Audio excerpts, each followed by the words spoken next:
Dive in and swim. Dive in and swim. Okay. Hello, everybody. It's Cynthia Morris.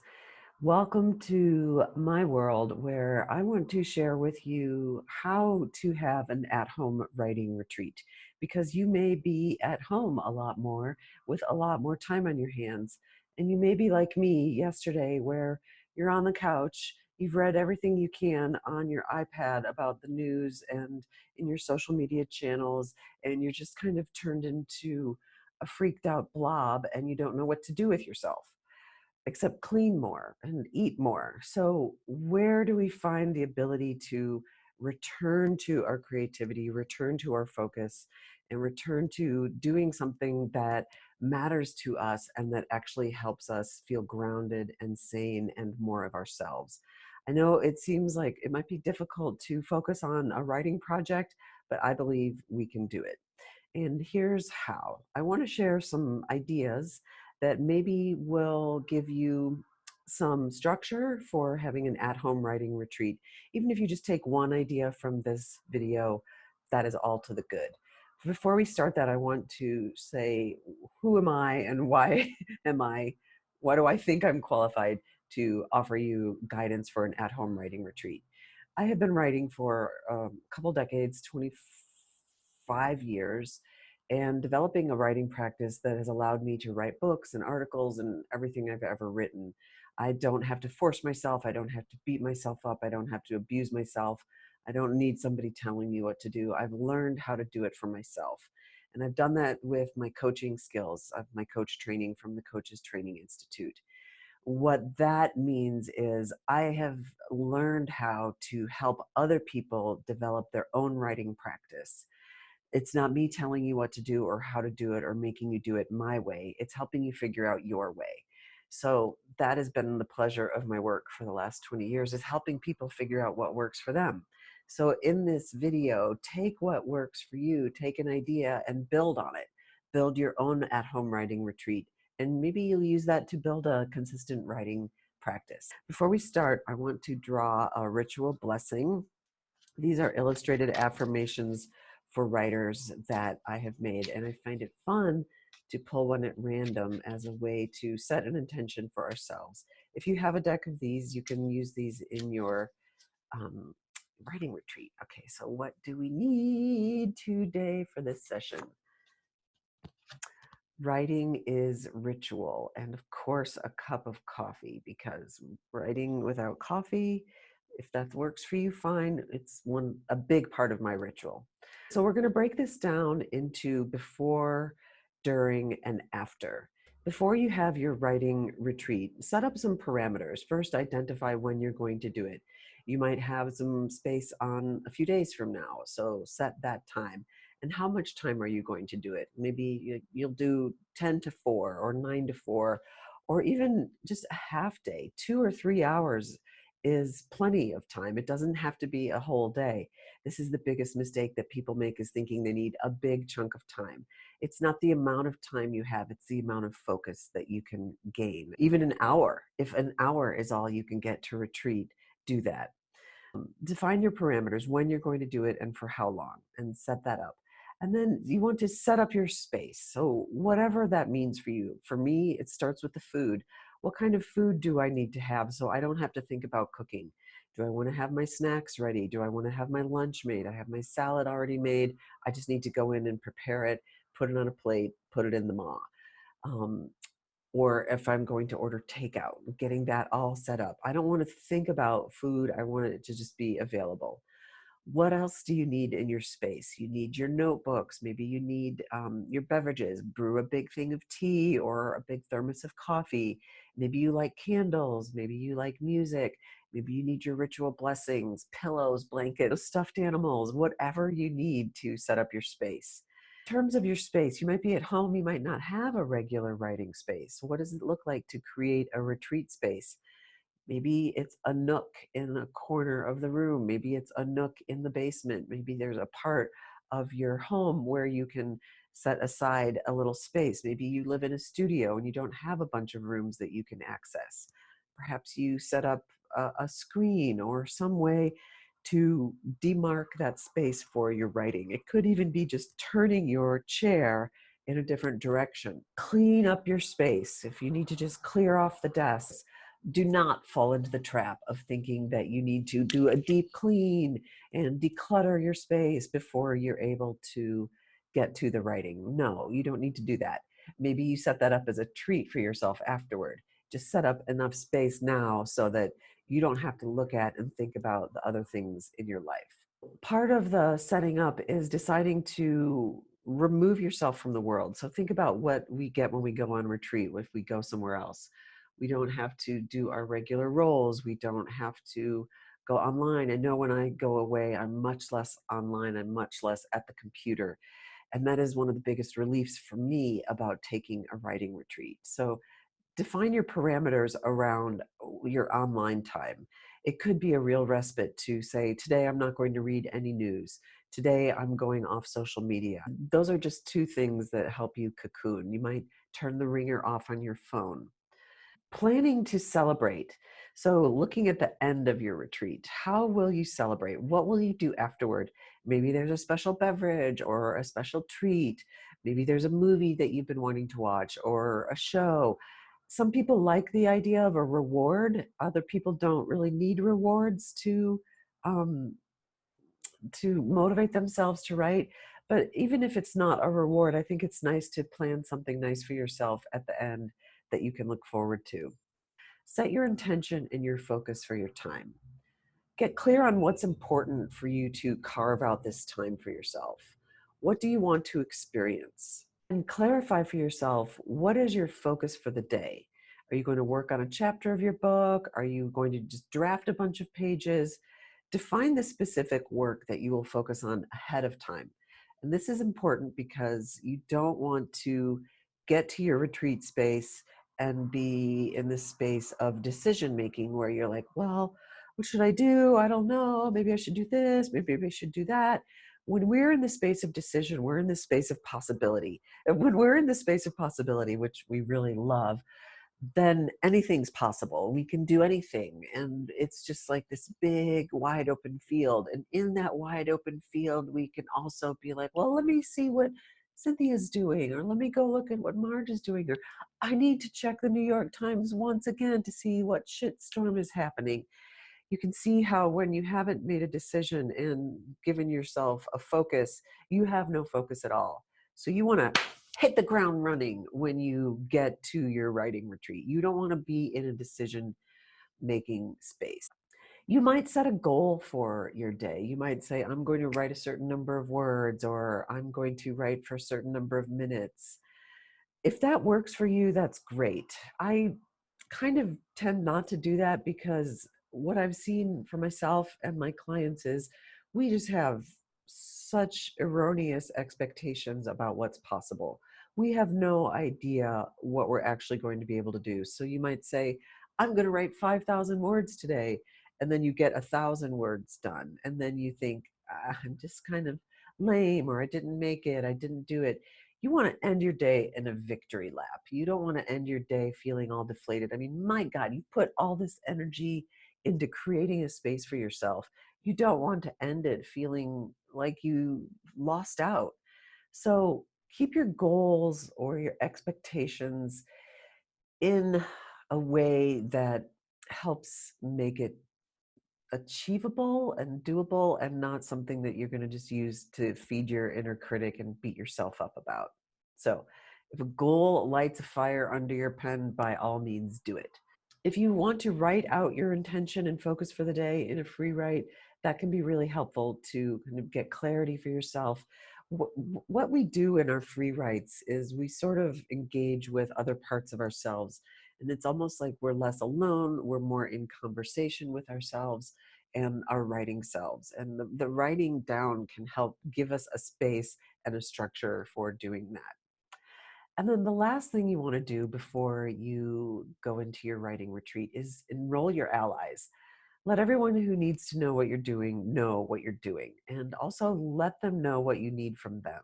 So if you live with other people, let them know that you need this time without interruption, that when they see your door closed, to leave you alone, that you're not available. Let them know when you will be available so that they don't freak out. You might say, I'm coming out for lunch at noon. We'll have lunch at noon if you want. Ideally, you don't have anyone that you need to interact with during the day. You might have children at home, so you probably need to take care of that and make arrangements with them. But maybe you help set them up for their own retreat. What does a retreat for them look like? How could they enjoy some time alone?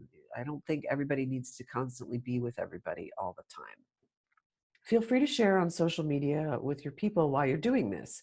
It might help you to make a commitment publicly that you're stepping away from the world. It might inspire them to do their own at home writing retreat. So you might want to use the hashtag home writing retreat during your retreat. So now we've set everything up. We've got our sacred space, our precious time together. Maybe it's an hour, maybe it's 2, 3, 4, 5 hours. Again, the length of time doesn't matter. It's what you do with it. So start with a free write. Making transitions into and out of the creative space can be very challenging for us creative people. We have a hard time, especially now, settling in, clearing out the world, um, settling our minds and our, what is it called, nervous system to be able to focus. So start with a free write. You could use a prompt, shifting into retreat mode. Clear on the page anything that needs to be cleared or set aside for you to be able to focus. Use small steps to get started.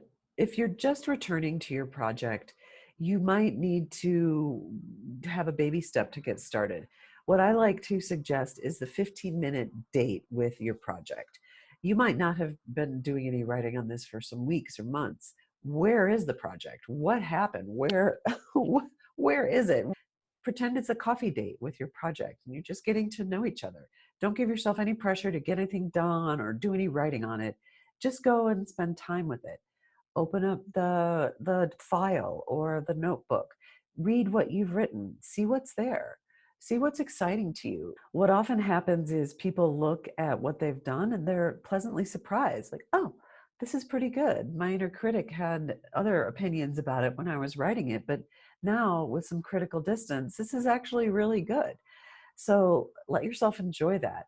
What will often happen when you spend this short 15 minutes with your writing project is you'll get ideas about what to do next. So if you're just returning to your project, you might need to reevaluate what you're doing for that day. You can make a list of things that you want to get to during the retreat. Okay, now it's time to dive into some actual writing. Dive in and swim. Dive in and swim. Dive in and swim. Dive in and swim. Dive in and swim. Okay, this, whatever it takes to get you in. Maybe a little dance beforehand, maybe a ritual blessing, light a candle, put on some essential oils, sniff them. You're ready to go. Okay, perhaps you plan a series of writing bursts. Here's what I like to do in my writing groups. I set a timer. We plan to do 3 bursts at a time. So 10 minutes, 15 minutes, 20 minutes. That's 45 minutes of writing. That's a good chunk of time. You can get a lot done. Try it and see. Again, this is all about you developing your own way that works for you.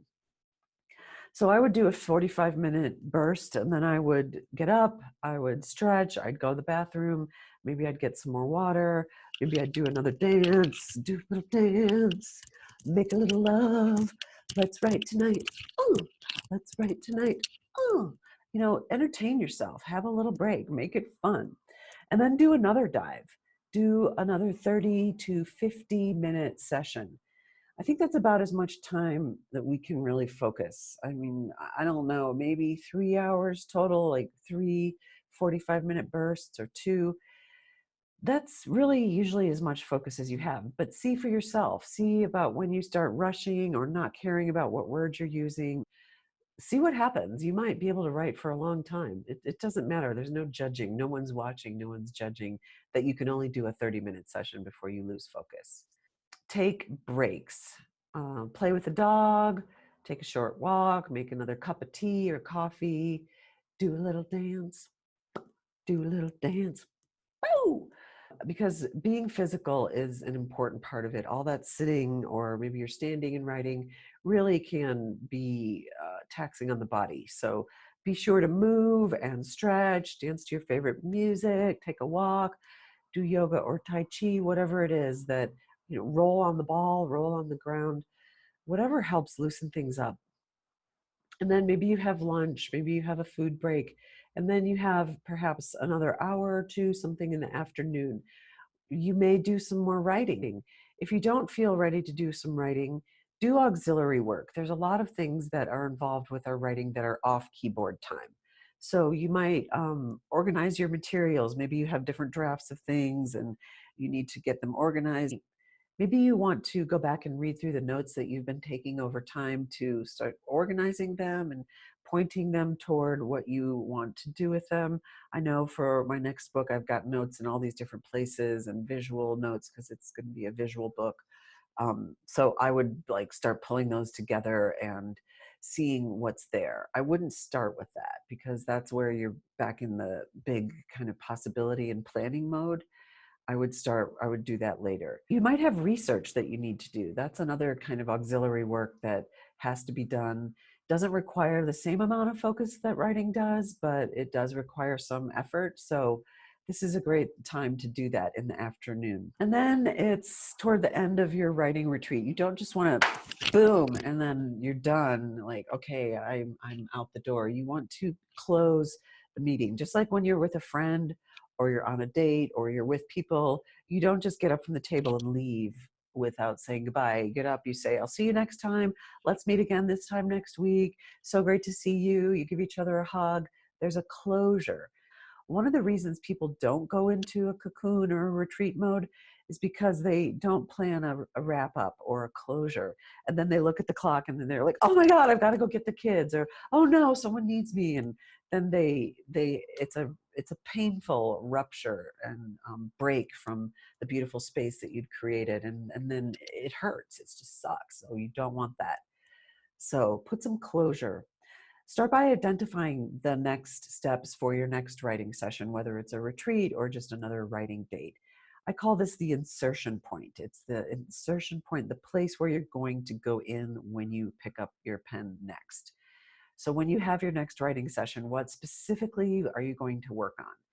Knowing this helps to know where you're going to go in. And again, it helps to relieve any decision swirl that might happen at the beginning of a writing session. Do a short free write. Set a timer for 5 minutes. Check in with yourself. How was this for you?